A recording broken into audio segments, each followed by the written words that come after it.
تانا زنی جو کرتا ہو اصحاب و آل پر، کہ تانا زنی جو کرتا ہو اصحاب و آل پر، اس کا بھی حشر مرزا پلمبر کے ساتھ۔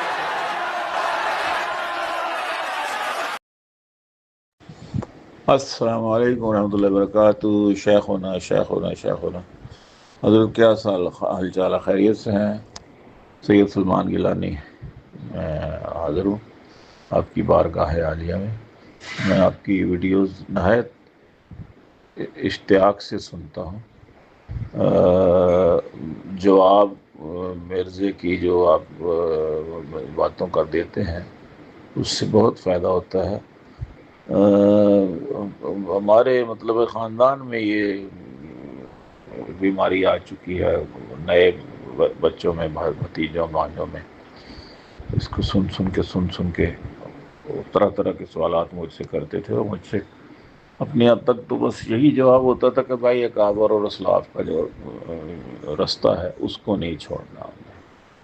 آج کے جو محققین ہیں یہ ان سے بڑھ کے نہیں ہیں، لیکن ماشاءاللہ آپ جس حساب سے اس کا توڑ کرتے ہیں، جس طرح اس کو اسی کے الفاظ میں اور اسی کی کہی ہوئی باتوں میں پھنساتے ہیں، اس سے بہت فائدہ ہو رہا ہے الحمدللہ۔ اللہ پاک آپ کی اس کاوش کو قبول فرمائے۔ آپ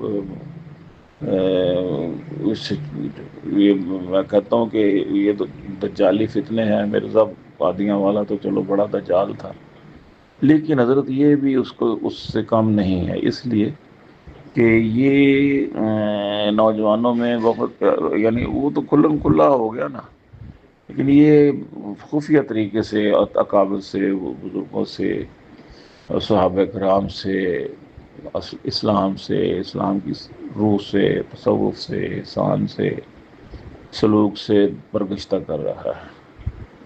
تو آپ کی اس ترویج سے اور آپ کی اس کی تنقید سے اور آپ کے اس کے اپنا اکابر کے دفاع سے، صحیح قرآن و حدیث کے تطبیق کی وجہ سے ماشاءاللہ بہت سارے نوجوانوں کو اب فائدہ ہو رہا ہے، اور لوگ رجوع کرنا شروع ہو چکے ہیں کہ یار یہ تو عجیب دوغلا آدمی ہے۔ تو میں بھی آج میں نے دیکھ رہا تھا تو میں نے فالو کر لیا، تاکہ اور فالو کے آپشن میں آتے ہی ماشاءاللہ یہ واٹس ایپ کا بھی آپشن آ گیا، تو میں نے کہا چلے آپ کو میں مبارک دے دوں، بہت مبارک ہے۔ اللہ تعالیٰ سید صاحب کی کامل مغفرت فرمائے اور ان کی تمام دینی خدمات کو قبول فرمائے، بالخصوص ختم نبوت کے حوالے سے ان کی خدمات پر اللہ رب العزت اپنی شان کے مطابق ان کو اجر عظیم عطا فرمائے۔ اللہم اغفر لہ وارحمہ وعافہ واعف عنہ واکرم نزلہ ووسع مدخلہ واغسلہ بالماء والثلج والبرد ونقه من الخطايا كما نقيت الثوب الأبيض من الدنس وأبدله دارا خيرا من داره وأهلا خيرا من أهله وزوجا خيرا من زوجه وأدخله الجنة وأعذه من عذاب القبر۔